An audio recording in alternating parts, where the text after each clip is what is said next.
provide reviews, repeat customers, and referrals, and you kind of get that flywheel going with both new leads that are potentially cold, they've never heard of you, to warm leads from repeat and referral clientele. Welcome to Unstoppable Podcast with Harry Sardinas, inspiring conversations with influential millionaires, investors, thought leaders, entrepreneurs who are making a massive difference with their innovative products and services, and sharing the challenges and wisdom of how they sold their first million. How would you like to achieve your first million? And today is joining Mark from Texas, and he's the founder of Mosaic Media Films. So Mark, tell us, what are the 5 steps to make your first million? Yeah, absolutely. So the 5 steps that I would constitute, number 1, I'll kind of go through these and then I'll kind of go through each one in a little bit more detail. So 1 is really casting a clear vision. Number 2, investing in marketing. Number 3, building incrementally an amazing team. Number 4, getting support through coaching and other groups. And number 5, really marketing and selling like crazy. So I think the first thing is you need to start with a vision. So that's step number 1, is when in the early days when I was getting started, I really was crystal clear on exactly what I wanted, where I wanted to be. I could feel it, I could taste it, I could visualize it in my mind. So doing things like writing it down, having a vision board, having that mantra every single day, you'd be surprised how incredibly powerful that can be. And when you start to put out that positive energy and those positive thoughts, things will just kind of gravitate to you in kind of a weird, kind of serendipitous type of way.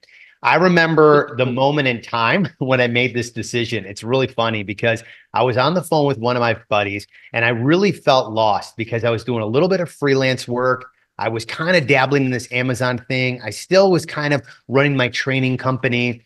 And he just said, you know what, man, why don't you just get rid of all that stuff and just focus on video? And I just had this epiphany in my car talking to him. And I said, you know what?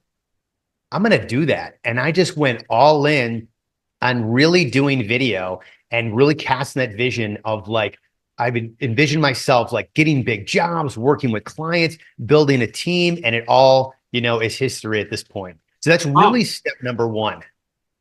And then the step number 2.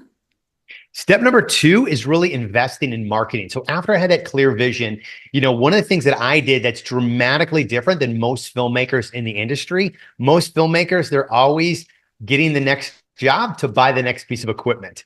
So I really, instead of buying another piece of gear, I really focused on the marketing side of things.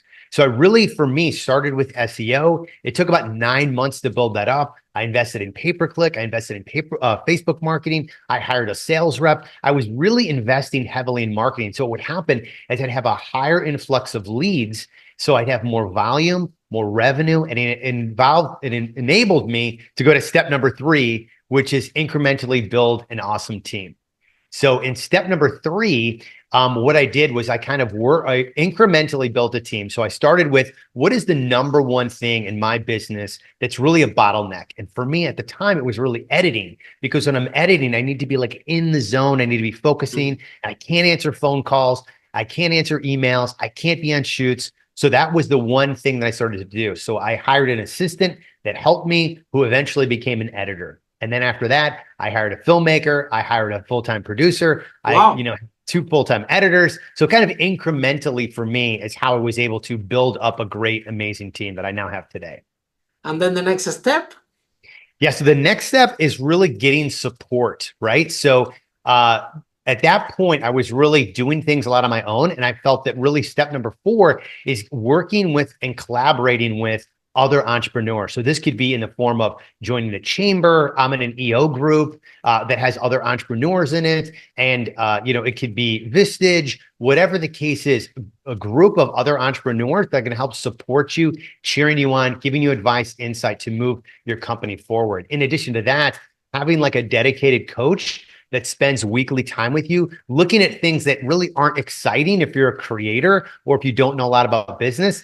Things like looking at a P&L, trying to understand the finances of your business, looking at, what are the next 6 steps of things you want to do. So getting a coach or working with a group, both of them ideally, but one or the other is definitely ideal for step number 4.